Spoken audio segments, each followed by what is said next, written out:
Hi, everybody. Welcome to the Game Before the Money podcast, celebrating pro and college football history, one legend at a time. This episode, Buffalo Bills legend and Hall of Famer, Thurman Thomas.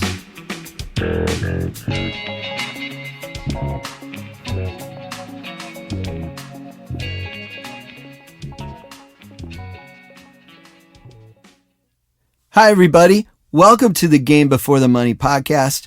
I'm Michael Jackson. This is our second episode of 2025, and what a great episode it is. Someone that I've wanted to interview for quite a long time, Buffalo Bills legendary running back, Thurman Thomas. He's also an Oklahoma State legend as well, and you'll hear about a record, a prestigious record that he holds at Oklahoma State. You'll also hear about a prestigious record he holds in the National Football League. Neither of those records get talked about hardly ever. And Thurman Thomas is a big reason why the Buffalo Bills won 4 straight AFC championships. So he's going to talk about that. He's going to talk about that playoff comeback against the Houston Oilers. He's going to talk about growing up in Houston and why he wore the number 34 on his jersey. He's here to help promote Mike Ditka's Gridiron Greats and Pork Rind Appreciation Day, which coincides with Super Bowl Sunday. He's helping represent Southern Recipe pork rinds. Thurman's also going to tell you how to win a trip to next year's Super Bowl. Tickets, airfare, everything. I mean, whoa. And that's all part of this Pork Rind Appreciation Day celebration. Some of you might remember Hall of Famer Carl Eller on the Game Before the Money podcast talking about Pork Rind Appreciation Day. That was episode 84 of the Game Before the Money podcast. And Bills fans, you'll also want to check out episode 10 of the Game Before the Money podcast featuring legendary Buffalo Bills head coach Marv Levy. And now, here's Thurman Thomas. So you had a lot of choices to go to college. Why did you choose Oklahoma State? Well, funny that you asked. I was talking to a friend of mine the other day about this, and the reason why. If you're from Texas, you usually go to Texas or Texas A&M or some school in Texas. And when I went, my first visit was at the University of Texas, and my second visit was at the Texas A&M University. So I go to the University of Texas, and of course, at that time, Fred Akers is the head coach.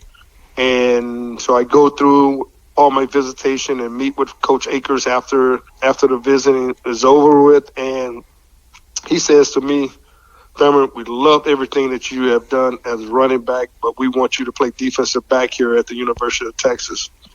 And that blew my mind. Whoa, that blows my mind hearing it. Yeah, exactly.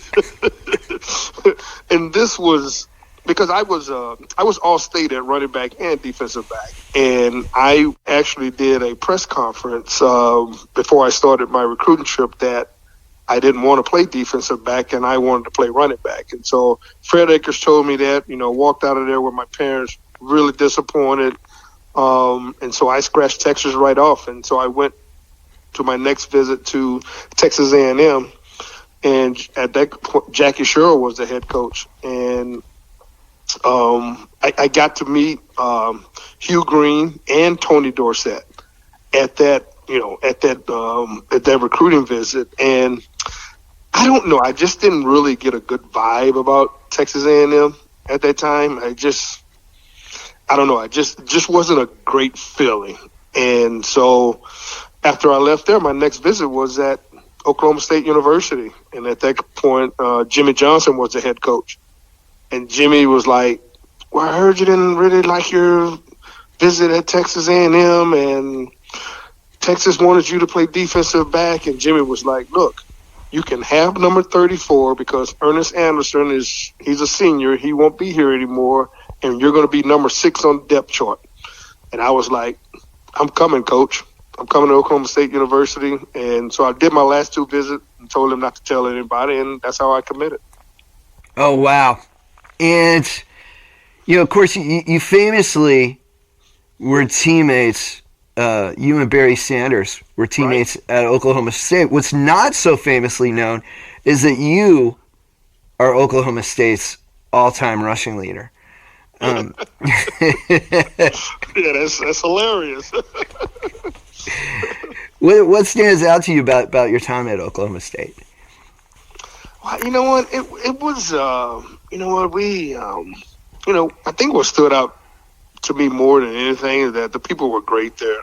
Small town, even though I was born in Houston, I came from a small town, out in Missouri City, Texas, near Sugar Land, just a small little town, which I was very comfortable with. And just being there on the campus and just seeing how Jimmy operated, it was like the perfect fit for me. And it was not that far from home. It was about a 9 or 10 hour drive for my mom and dad. So I felt like, that's, they can do that easy. My stepdad drives for UPS. My real dad drives for Greyhound. Like 10 hours, that's nothing to them. They can always come up here. And so I was like, yeah, this is a place for me. And, you know what? I loved it so much. Out of the 4 years that I was at Oklahoma State, I went home twice. I grew up as an 18-year-old to a 22-year-old right there at Oklahoma State. It was a perfect fit for me. That's fantastic. Yeah. I was able to have Coach Levy on the show a while back, and he told me about, the Bills, they're coming into that draft. They need a running back. That's their number one position that they need, but they don't have a first-round draft pick because they had traded it for Cornelius Bennett. Right. He said that what Coach Levy told me was Elijah Pitts really pressed for the Bills to pick you in the second round. Can you talk about what that going through that draft process for you and falling to the second round and then remembering what it was like to come to the Bills? Well, it was during my junior year I had a partial tear of about 60% probably of my ACL joint. And so that kind of, my senior year, had a great year, went to the combine. People were kind of concerned about my knee, how long it would take. And some doctor was saying, well, he would probably play 3 or 4 years and his knee would probably give out. And so, but I did have some guys that had some first-round grades on me. And my hometown, Houston, was one. Atlanta was another one, and New Orleans. And so, I still had hope that I was going to go in the first round, but it didn't happen. Just happened to be on ESPN at that time, and with Andrea Joyce, I think it was, and they were at my house in Stillwater and getting ready for the draft. And I just, one of those moments, man, where you're really happy about might be picked in the first round, and you slide down to the second round, and once I got to the second round, I was like, you know what? I got to thinking about all the interviews and the times that I talked to Elijah Pitts, like, you know what? I could very well go to Buffalo, and once they picked me, man, it was great because I knew about Jim Kelly. Jim Kelly had played for the Gamblers 2 years prior to him coming to the Buffalo Bills, so I knew about him. I knew about Bruce Smith, Cornelius Bennett from the trade that made me go into the second round, the Bills' second round pick. So I knew a lot about the Buffalo Bills. They had superstars on their team. They just weren't winning. And so, and Elijah Pitts would always say, I think you're the missing piece. I think you're the missing piece for us to really be a great football team. And, the old saying, I don't know if Marv Levy told you this, but when they went to Bill Polian, went to Ralph Wilson, he said, well, you know what? He has sort of a knee problem. Not sure how long he's going to last. So that is kind of the negative part about it. It would be somewhat of a gamble. And Mr. Wilson said, you know what? Life's a gamble. Let's take him in the second round. And they end up taking me. Wow. Wow, that is a fantastic story. Wow. There was a lot that went into this. So yeah, what were your first impressions of Coach Levy when you got to the Bills? And like you said, you're walking in there. It's Jim Kelly, it's Bruce Smith. It's crazy. Right. I walk in, and meet Marv and talk to Marv, and we have our first meeting with the team or whatever. And I'm like, this might, and like the first day, I'm like, this might be the smartest guy I've ever met in my entire life. Just right off the bat, like, oh my God, and then you get to know him a little bit more, and you're like, man, I've been here 2 years and I never heard Marv Levy curse. I'm like, what's up with that? I'm like, because most head coaches or whatever, they'll say anything. But I'm like, man, you go all this time and like he hasn't said a curse word, and then he finally says one, maybe like at 10 o'clock, and like 10:05, he's apologizing for using the word ass. I'm like, come on, coach. That's just kind of how he was, and so. The thing that I really loved about Marv is that, yes, he was our head coach. He was my head coach, but, he always wanted to know, how my wife was doing, how the kids were doing. Is your mom coming up to this game? I'd love to meet your family. And it was all of that. I think with having Elijah Pitts there, being with the Green Bay Packers for a number of years, Marv Levy knew that I was in good hands, that he didn't have to be on my butt all the time. And when you have a coach like that, man, you really go to battle for him. Yeah, and you guys did. Absolutely. You went to 4 straight Super Bowls, won 4 straight AFC championships, and right. Kansas City has won 4 out of 5 now. And yeah. One thing I'd like to talk to you, get some insight, if you would, please. How much effect does having a longer season, going all the way to the Super Bowl, and then going back and repeating that year after year, how much of a toll does that take? And does that affect you guys later in the season? I don't think it really did. Because we had guys that, that loved football, no matter what. They loved football. I think that it really probably didn't really start to hit home was maybe after like the 3rd Super Bowl. And then, you hear chants and people around the country saying that we don't want the Buffalo Bills to go back, blah, blah, bring somebody else from the AFC here. And, after losing 3, you're kind of exhausted because nothing's going your way. You lose to the Giants, the Redskins, and the Cowboys, and just like nothing is going your way. In particular, especially after the first Super Bowl. I think the first Super Bowl was our best Super Bowl that we played. And, it just started to wear on you like, damn, are we going to win one? I know we got the talent. I know we got the team to do it. We got great fans. What is the problem? And then you kind of like wonder, like, did I work out hard enough? Did I run? Do I need to run extra sprints? Do I need to work out 30 minutes longer? Things that go through your head like, what can you do? What can you do to turn this around? And I think guys that we had on our football team, like, that might have creeped up in our head just a little bit, but we knew that we could do it. We just had to go out and perform and to do it. And I tell you what, guys, throughout those years, man, guys never missed practice. Guys were never late. We did everything that we were supposed to do as a team leading all the way up to that game every single year, and it just didn't go our way. Yeah, it comes down to one day. And right. I tell people all the time, like, this is not like baseball, hockey, and basketball. You don't get, if this game 1 and you go 1 for 17, you can come back in game 2 and go 13 for 17. For football, you don't have that luxury. It's one and done. Exactly. You don't have that luxury to say, oh, well, we'll get them tomorrow or the following day. It's over. You have to wait at least 6 months or whatever, entire year to get back to that point. Yeah, just to have the opportunity. And what's amazing is you guys won 4 straight AFC championships. I don't really think that talked about enough. You know, a lot of people, you know, they easily point out, you know, the Super Bowl results, but when you guys talk, and I asked Carl Eller a similar question, you know, when I talked with him about Pork Rind Appreciation Day and Gridiron Greats, and I asked him, I said, how do you define your team's success when you think back to the Bills? For you, how do you define that team? I define it as a great group of guys, even at the age of 58 and some 65 or whatever. I still believe in those guys. I'll still go to war with those guys. If we all had to suit up and do it again, I'd be right out there with those guys, because those guys were the best, man.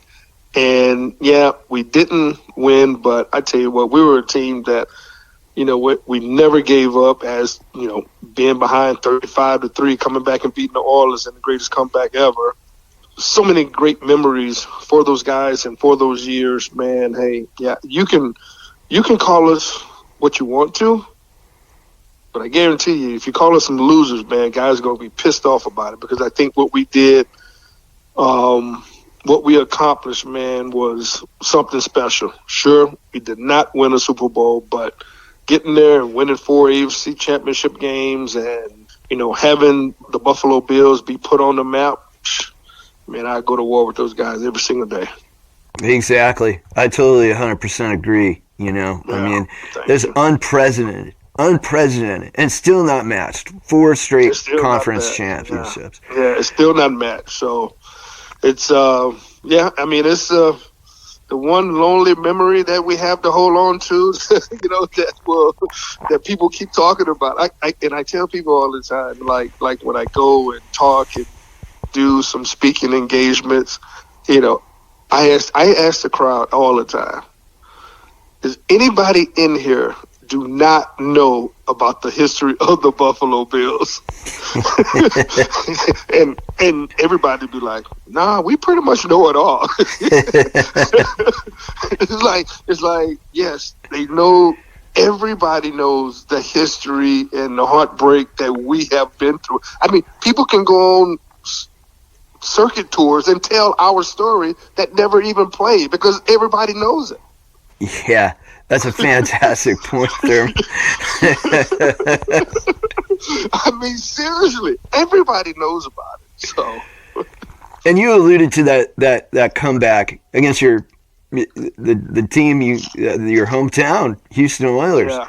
That playoff comeback. You're down 35-3. You're down, I think it was 28-3 at halftime, and then there was a pick six at the beginning of the second half, right? Yeah. At what point are you guys saying, like, hey, you know what? I think we got a chance to win this still. I mean, how did that? Can you talk about like how that whole thing generated? Well, I can tell you this: right when Bubba McDowell intercepted the ball and ran it for a touchdown, it became 35-3. The offense was going back on the field, and Darryl Talley, who was a linebacker, you know, was trying to gather some troops up around, and I swear to you, today, he gathered, I don't know how many people were around, but I just happened to be around or whatever, and he said, now we got them right where we want them. I'm like, are you kidding me? It's 35-3. I'm like, okay. So we go out on the field and we score a touchdown, make it 35-10. Now, probably the most important play of that entire game is getting ready to come up, and we all know what it is. Bruce DeHaven, who passed away a couple of years ago, was our special team coach, and you know, Marv is a special teams guru too, because that's where he started. So they said that they're going to run an onside kick. And boy, you had, I don't even know, 47 guys on the sideline? Up on the sidelines looking, because if this work, it gives an opportunity to get back into the football game. And if you can go back and look at film, every single guy is standing right there on the sideline like something's about to happen. And they did it. Christie kicked it and recovered it himself. And before you know it, was 35-17. And after that point, it was on. It was on. Yeah, you guys were playing at home, and you had closed that gap, and you guys had the momentum. Yep, we had the momentum. And I can remember my mom calling me and saying, "Baby, I'm sorry." I said, "What?" Because she wasn't here at the game. She was back in Houston. She said, "Baby, I'm sorry." She said, I'll never leave when you guys are behind again." She left and went to the mall. When she got back, the entire street was partying like there was no tomorrow, and she missed the entire second half. Yeah. Oh, that's funny. That's funny. But, you know, a lot of Bills fans have similar stories from that day, you know? Yeah. And I'm sure there are a lot of people who well, not a lot, but I'm sure some people left the stadium at some point at halftime. Yeah, and they were trying to get back in. They wouldn't let them.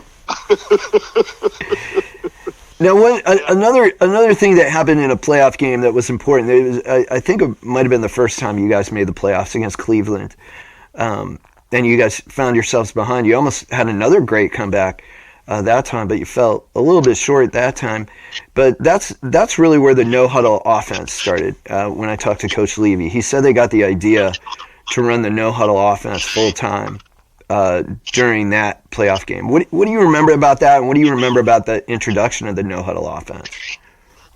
I was ready for it. I mean, this is kind of how I trained during the off season. I think a lot of guys did. We trained for stuff like this. Now, to go out there and do it on the field against 11 guys and an up tempo like that,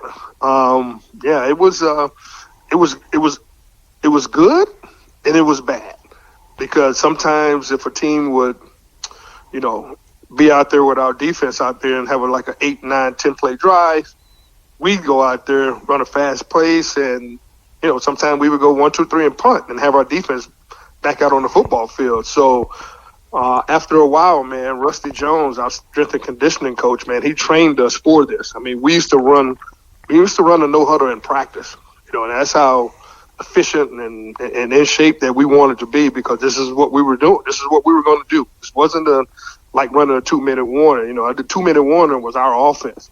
That's what we were going to do. And so guys took into Rusty Jones' strength and conditioning program, lost body fat, gained more muscle, worked real fast in spurts, and that became our offense. And I loved it, but then again, I hated it, because not only was I running the football, I had to be in like the pass catching receiver coming out of the backfield too. So I would get extra tired. So I loved it, but also hated it too, because I had to come out of the game at certain times, because we were running the no huddle, and plus I was running the football. I was a third down back. I was out there on the field the entire time. So and not just running routes in the flat. Running routes like downfield and 20 yards downfield. So, but you know what? It was something that Jim Kelly wanted to do, and Ted Marshall-Broder implemented it, and you know what? We were on our way. Yeah, and you were on your way, too, individually. I looked this up. You led, I don't think very many people know this about you, in the era of, Marshall Faulk and Emmitt Smith and Barry Sanders getting a lot more headlines, you led the NFL in yards from scrimmage 4 seasons in a row. And I looked, and I believe, from what I can find, you're the only person who has done that. Jim Brown didn't do that. Don Hudson didn't do that. I looked up Walter Payton's stats. I actually broke Jim Brown's record. He had it at 3. So, yeah, I mean, I was proud of that at that moment. Yeah, absolutely. Especially with the guys that you just named. I'm like, holy moly. Yeah. Barry and Emmett and Marshall. I mean, Barry just alone could probably have more yards from the scrimmage and not even catch a damn pass, You know what I'm saying? So, yeah, I mean, at that time, there was a lot of great running backs around, because that's kind of what the NFL was kind of about. Yes, you had the quarterbacks, but you had these guys who can tote the pill 20, 25, sometimes 30 times a game, and control a football game. So, yeah, I mean, back then, as I, think about it today and after I retired, like, yeah, I mean, that was great. That was my time, and you just don't see that today. Yeah, you don't. The running game it's not a central focus like it used to be. Not at all. No, everything's about the quarterback these days, which I get. I understand. But, I mean, look at the year Derrick Henry had, Saquon Barkley. So we're still there, just not as many of us. Now, I wanted to talk to you quickly about a game against the Jets. You had 214 yards rushing. What do you remember about that day? Oh, yeah, I think that was against the Jets, I believe. The Jets. Yeah, Monday night game, I think it was. Sunday night or Monday night. I can't remember which one it was. But, yeah, it was like my only 200-yard game of my career.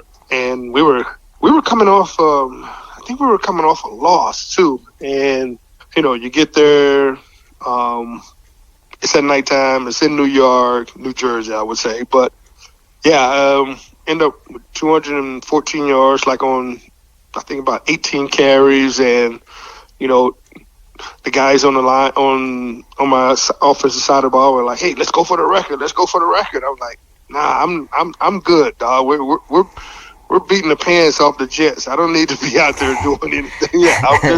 I'm like, no. And so we get Monday, we watching the film, and we have our group meeting with the offense to start off everything. And the offensive line coach, Tom Bresnahan, he stands up in a meeting and he says, guys, Thurman had 18 carries for 214 yards, and we didn't block anybody.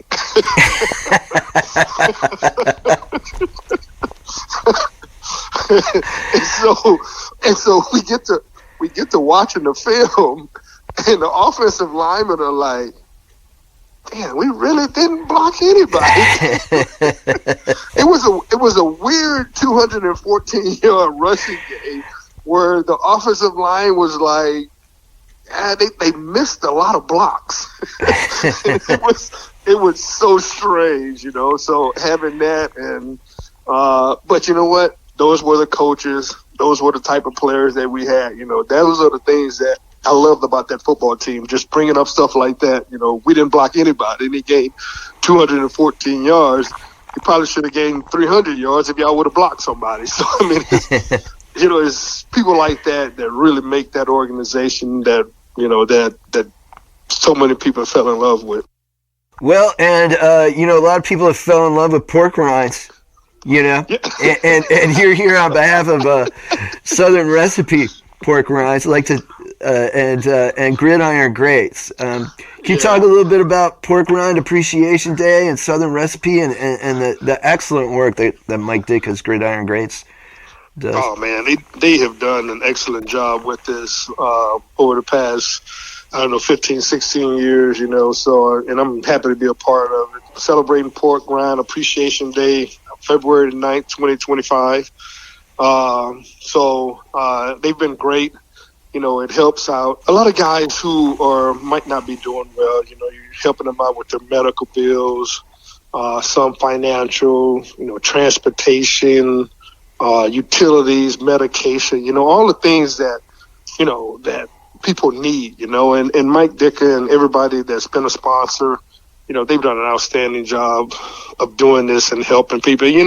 I think as a former athlete, we have a lot of pride in what we do, but Mike Ditka and this organization have really people, former players really look forward to having a year spending with them and doing things like this because it does help. You got to throw away your pride a little bit sometimes to ask for something. And I think the way that the Gridiron Greats is being run, that, it's not hard for someone to do that. It's very easy to do that because there's a lot of stories out there that are really good for the community and really good for Gridiron Greats. And, a lot of times the pensions, that the guys got, in the 60s and the 70s, It seemed like a lot of money at that time, but, a $10,000 a year, which seems like a fair amount of money in 1966 or something, that doesn't cover things now. No, it doesn't. No, it does not cover things now, and that's the reason for, the Gridiron Greats, man. And like I say, they tremendous job.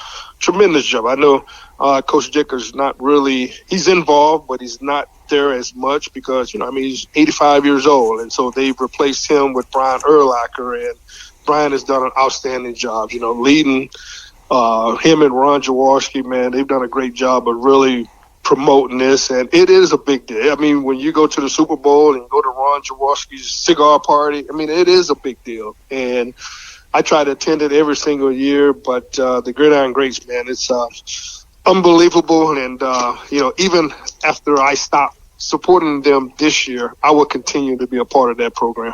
Oh, yeah, that is great to hear, Thurman. Is there anything else you'd like to add that you think is important? I think one last thing I would add is that from now until February 9th, fans can engage on porkrinds.com, where they can enter to win the grand prize of 2 tickets, as well as airfare and hotel to the 2026 Super Bowl. That's in Santa Clara. Oh, wow. Now, somebody's going to be happy when they win that. Yeah, and they get a year's supply of pork rinds. Oh, that makes it even better. All right. Well, Thurman, it was fantastic chatting with you. I really enjoyed our time, and I really appreciate it, and I hope we get a chance to chat again. I'll give you a call. Okay, man. I appreciate it. Thank you so much. Have a good day.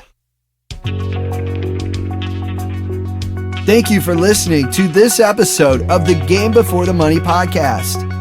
Remember that the Game Before the Money Oral History Foundation is a 501c3 nonprofit. You can make donations at thegamebeforethemoney.com, which also includes great football history articles. Bills fans, you'll also want to listen to episode 10 of the Game Before the Money podcast, which featured Buffalo's legendary coach, Marv Levy. Transcriptions of some episodes of the Game Before the Money podcast are also at thegamebeforethemoney.com and brought to you by our transcription partner, Sonix, spelled Sonix. Visit sonix.ai to learn more about their automated transcription services.